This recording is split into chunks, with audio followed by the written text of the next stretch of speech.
Ce que tu fais te fait. Ce livre de Félicien Kenyon Kouété Sossou, biologiste médical en service à l'hôpital de zone de Ouida, a été officiellement lancé ce mercredi 3 novembre 2021 au Kodiam à Cotonou. C'est un livre qui s'étend sur 150 pages. Sur la première de couverture, vous avez le nom de l'auteur, ensuite le titre de l'ouvrage, et là vous avez une image. Vous avez un homme en déplacement dont la silhouette se projette devant lui. Une silhouette qui est projetée grâce à la lumière du soleil. Et puis, nous avons le titre.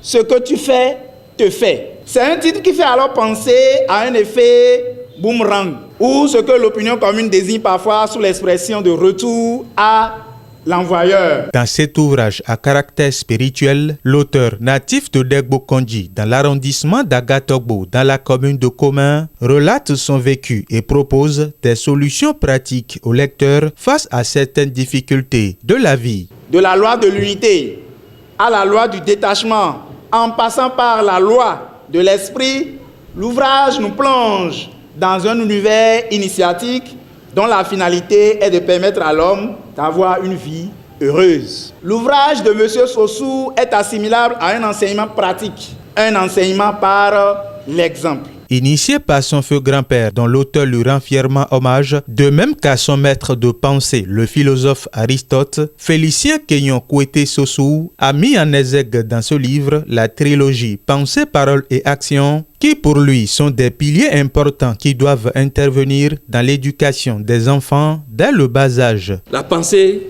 la parole et l'action doivent être une préoccupation dans la vie de l'homme pour que l'homme puisse les utiliser comme cela se doit, dans le bon sens. Cela va de l'éveil des consciences pour que la société se porte mieux. Alors, je suis venu à cette décision par trois contextes. Le premier contexte, c'est mon initiation. Le deuxième contexte, mon maître, Aristote, qui dit « C'est en vain de bâtir une cité si vous ne commencez pas à bâtir l'homme. Il faut tout faire pour construire l'homme. » Le troisième contexte, c'est la façon dont nous vivons dans cette vie.